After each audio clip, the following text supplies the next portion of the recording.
What started as a routine late-night interview turned into television chaos when comedy legend Eddie Murphy exposed Jimmy Kimmel's alleged backstage manipulation tactics, leading to the most explosive confrontation in talk show history. The studio. Lights blazed as Jimmy Kimmel flashed his trademark grin, introducing his guest with the usual theatrical fanfare. "Ladies and gentlemen, the incomparable Eddie Murphy." The crowd erupted as Murphy walked onto the stage, his signature confident stride carrying him to the guest chair. What the audience didn't know was that tensions had been brewing backstage for over an hour. Murphy had arrived early, as he always did, preferring to review talking points and get comfortable before going live. But instead of the usual pre-show briefing, he was met by Kimmel's producers with a stack of prepared questions that made his jaw clench. The questions weren't about his upcoming projects or career milestones. They were designed to bait him into discussing old controversies, failed relationships, and industry disputes he'd long since moved past. "We think the audience would love to hear about your thoughts on cancel culture and how it's affected your comedy," one producer had said, barely looking up from her clipboard. Murphy had seen this playbook before. Hosts using celebrities' personal struggles as content fodder, exploiting their vulnerabilities for ratings. He'd made it clear he wasn't interested in that direction, but apparently his wishes had fallen on deaf ears. Now, sitting across from Kimmel under the hot studio lights, Murphy could feel the host steering the conversation exactly where he'd been warned it would go. Kimmel's questions started innocuously enough, the usual celebrity softball about upcoming projects and family life. But Murphy wasn't fooled by the setup. He'd been in this business long enough to recognize when someone was buttering him up for the kill shot. "So, Eddie, you've been in this business for what, over 4 decades now?" Kimmel said, leaning forward with that practiced, concerned expression he'd perfected over years of hosting. "You've seen a lot of changes in comedy, haven't you? Some might say the landscape has become more challenging for comedians who came up in your era." Murphy's eyes narrowed slightly. There it was, the first probe. He kept his voice measured, professional. "Comedy's always evolved, Jimmy. Good comedy finds its audience regardless of the era. Real comedians adapt." But Kimmel wasn't satisfied with that diplomatic response. He pressed harder, his smile becoming more aggressive. "But surely you must feel some frustration with how different things are now. I mean, some of your classic routines from the 80s, well, let's just say they probably wouldn't fly in today's climate." The audience shifted uncomfortably in their seats. This wasn't the light-hearted banter they'd expected from a Jimmy Kimmel interview. Murphy's jaw tightened as he realized what was happening.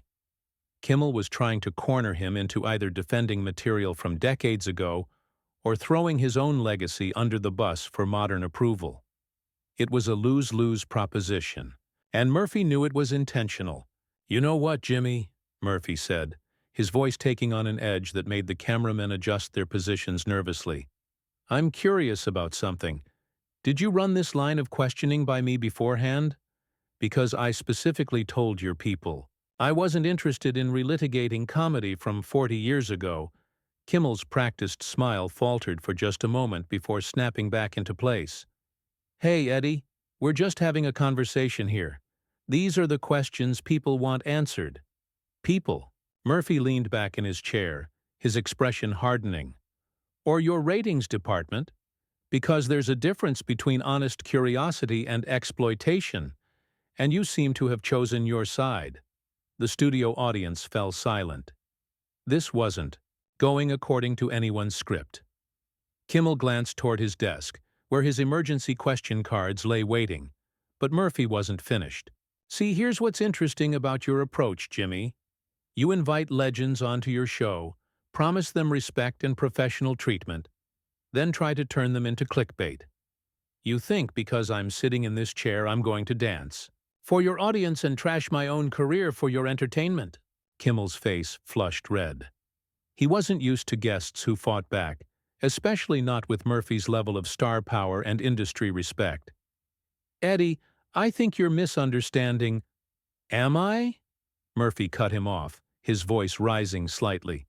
Because, from where I'm sitting, it looks like you've built your entire show around manufacturing controversy. You can't get ratings on your own merit, so you exploit your guests' personal lives and past mistakes. The tension in the studio was palpable now. Crew members exchanged worried glances, unsure whether to keep rolling or cut to commercial. Kimmel's producers were frantically gesturing from the wings, but their host seemed determined to escalate, rather than de-escalate. You know what, Eddie? Maybe if you weren't so sensitive about your past, we could have a real conversation instead of this victim routine. The words hung in the air like a lit fuse. Murphy's eyes flashed with something dangerous, and everyone in the studio knew they were about to witness something unprecedented. The comedy legend slowly stood up from his chair, his full height casting a shadow over Kimmel's desk, and what happened next would be replayed millions of times across social media platforms before the night was over. Murphy's voice dropped to a deadly whisper that somehow carried throughout the entire studio. Victim routine? He took a step closer to Kimmel's desk, his presence commanding every eye in the room. Let me tell you something about victims, Jimmy. Victims don't build 40-year careers. Victims don't create iconic characters that define generations. Victims don't survive and thrive in this business when people like you try to tear them down for cheap laughs. Kimmel shifted in his chair, his bravado crumbling as he realized he'd crossed a line he couldn't uncross. The audience sat in stunned silence, some pulling out their phones to capture what was clearly becoming a historic moment in television. Security guards positioned themselves strategically around the studio, unsure whether to intervene or let the confrontation play out. You want to talk about sensitivity? Murphy continued, his voice gaining strength and authority. I've been dealing with parasites like you since before you even knew what a television camera was. You think you can sit behind that desk and psychoanalyze me? Judge my career? My legacy? The comedy legend turned toward the audience, his charisma magnetic, even in anger. This man invited me here tonight under false pretenses. He told my team this would be a celebration of my career, a chance to talk about my new projects and connect with fans. Instead, he's trying to turn me into a cautionary tale for his own entertainment. Kimmel finally found his voice, though it came out smaller and more defensive than his usual commanding tone. Eddie, you're overreacting. This is how interviews work. We explore different aspects of... Don't you dare patronize me! Murphy's voice boomed through the studio, causing several audience members to actually jump in their seats. I know exactly how interviews work because I've been giving them since you were probably in diapers. What you're doing isn't journalism. It isn't entertainment. It's character assassination disguised as conversation. The host's face had gone from red to pale, sweat beading on his forehead under the hot lights. His producers were making frantic cutting motions from behind the cameras, but the show was live, and there was no escape from what was unfolding. Murphy walked around the desk, closing the distance between himself and Kimmel, until he was standing, directly beside the host's chair. The power dynamic had completely shifted. You know what your real problem is, Jimmy? You're not funny enough to carry a show on your own merit, so you've turned into a vulture. You feed off other people's controversies, their pain, their mistakes, because you don't have the talent to create genuine entertainment. The audience began to murmur, some calling out in support of Murphy, others gasping at the brutality of his words. Kimmel looked around desperately for support, but his own crew seemed frozen by the magnitude of what they were witnessing. And the truly pathetic part, Murphy continued, his voice dripping with disgust, is that you think you're clever about it.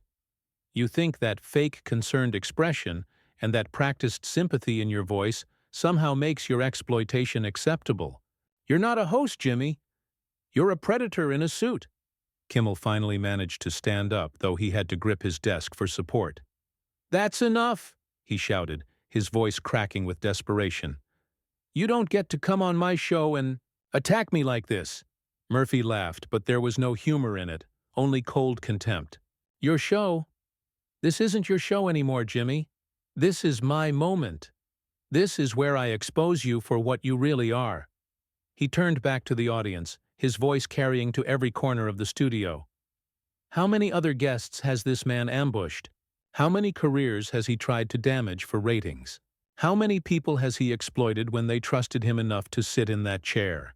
The tension had reached a breaking point. Security guards were taking tentative steps forward, unsure of their role in this unprecedented situation. Audience members were openly filming now, knowing they were witnessing something that would define both men's legacies. Kimmel's usual composure had completely evaporated, replaced by barely contained panic, as he watched his reputation disintegrate in real time. "You want to know what's really funny?" Murphy said, his voice carrying a dangerous edge as he paced in front of the desk like a predator stalking wounded prey. "I came here tonight prepared to be gracious. I was going to talk about my new projects, share some laughs, maybe tell a few stories that would make your audience smile. But you couldn't help yourself, could you? You had to go for the throat." Kimmel's hands were visibly shaking now as he gripped the edge of his desk. "Eddie, please, let's just—" "Let's just what?" Murphy spun around to face him directly. "Pretend this didn't happen? Sweep it under the rug like all the other times you've ambushed guests?" "No, Jimmy. Tonight, the mask comes off. Tonight, your audience gets to see who you really are." The comedy legend turned toward the cameras, speaking directly to the viewers, at home with the commanding presence that had made him a global icon. For those of you watching at home, this is what happens when you trust someone who's built their career on deception. This man doesn't care about entertainment. He cares about destruction. He doesn't want to celebrate success. He wants to exploit failure. Behind the cameras, producers were frantically trying to figure out how to salvage the situation. Some were motioning to cut to commercial, others were suggesting they let it play out. The director was frozen, knowing that whatever decision he made would be scrutinized for years to come. Murphy wasn't finished. He walked back toward Kimmel, who had now sunk back into his chair, looking smaller and more pathetic by the second. "You know what the saddest part is? You actually had talent once. I remember watching you years ago, thinking you had potential. But somewhere along the way, you chose the easy path. Instead of working to become better, you decided to tear others down to make yourself look bigger." The audience was completely silent now, hanging on every word. Some were nodding in agreement, others looked uncomfortable, but everyone understood they were witnessing something unprecedented in late-night television history. "And it's not just me," Murphy continued, his voice building with righteous anger. "How many young comedians have you destroyed with your gotcha questions? How many actors have you humiliated for cheap laughs? How many musicians have you ambushed when they came here thinking they were among friends?" Kimmel tried one last desperate attempt to regain control. "You're being ridiculous, Eddie. This is just—" "Just what?" Murphy slammed his hand down on the desk, the sound echoing through the studio like a gunshot. "Just business? Just entertainment? No, Jimmy. This is predatory behavior disguised as journalism. This is exploitation packaged as humor." The security guards had moved closer, but Murphy's publicist, who had been watching from the wings, stepped forward and subtly waved them off. She understood that interrupting this moment would only make things worse for everyone involved. Murphy's voice dropped to a deadly whisper again, forcing everyone in the studio to strain to hear him. "You want to know what real comedy is, Jimmy? Real comedy comes from truth, from shared human experience, from finding light in darkness. What you do isn't comedy. It's cruelty. You're not a comedian. You're a bully with a platform." The host's face had gone ashen. Sweat was now visibly dripping down his forehead, and his usual confident demeanor had been completely stripped away. I never meant—" "Never meant what?" Murphy's voice rose again, filled with contempt. "Never meant to hurt anyone. Never meant to destroy careers. Never meant to exploit people's trust.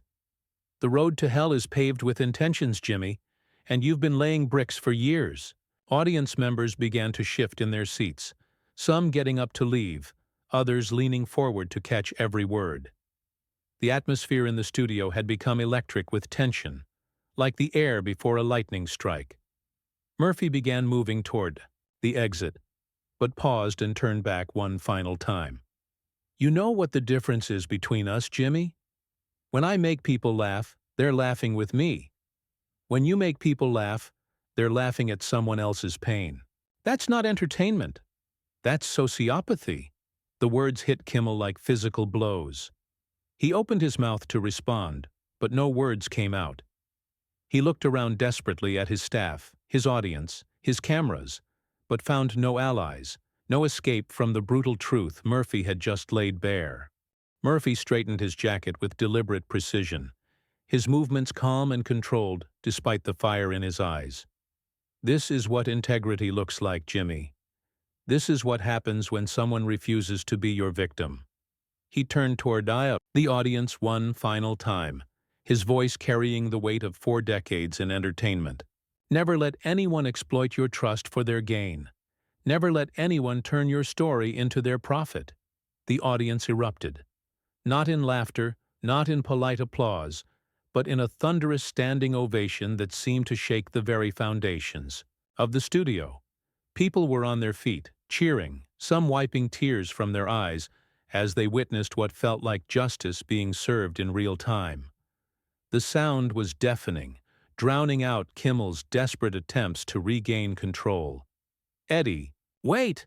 Kimmel finally found his voice, standing up so quickly he knocked over his coffee mug, the liquid spreading across his desk like spilled blood.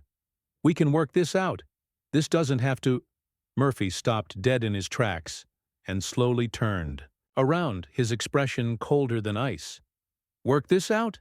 There's nothing to work out, Jimmy. You showed me who you are tonight. You showed this audience who you are. You showed the world who you are. The only thing left is for you to live with the consequences. The comedy legend began walking toward the exit again, but Kimmel wasn't done. Desperation had made him reckless, and he committed the fatal error of trying to get the last word. You'll regret this, Eddie. You think you can just destroy someone's career and walk away? I have friends in this industry. I have power. Murphy froze. The entire studio fell silent. Even the cameramen stopped moving.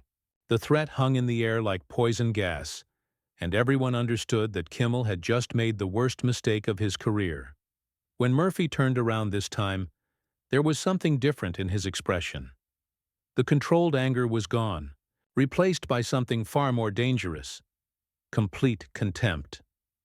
Power? His voice was barely above a whisper, but it carried to every corner of the studio.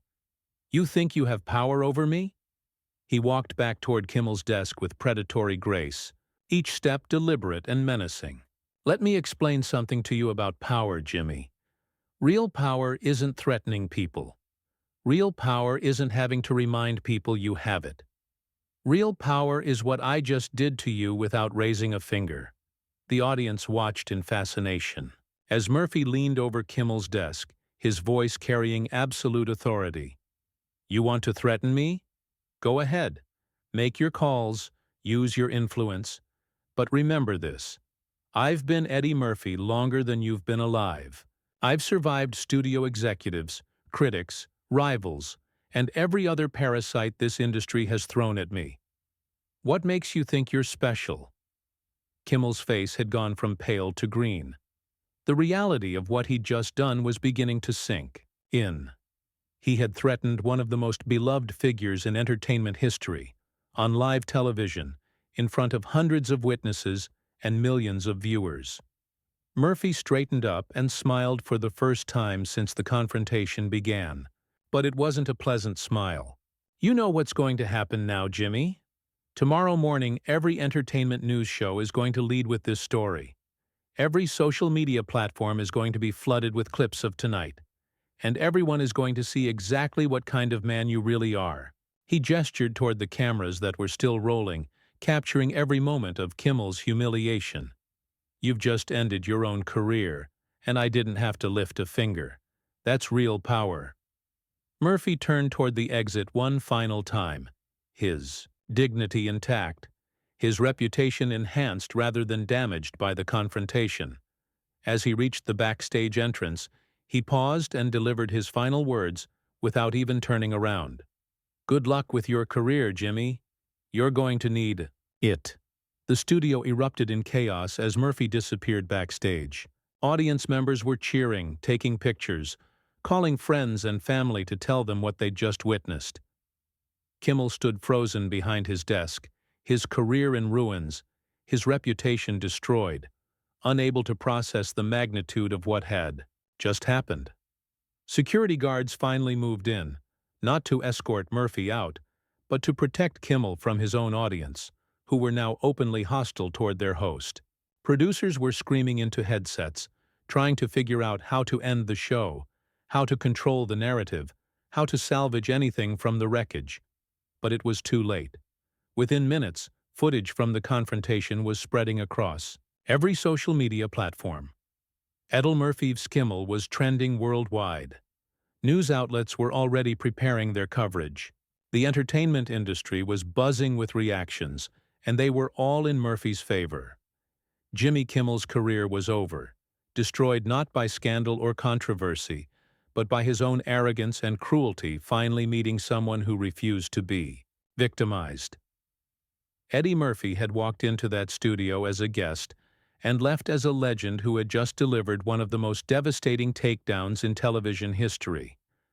The comedy icon had proven that sometimes the most powerful response to exploitation isn't silence or diplomacy.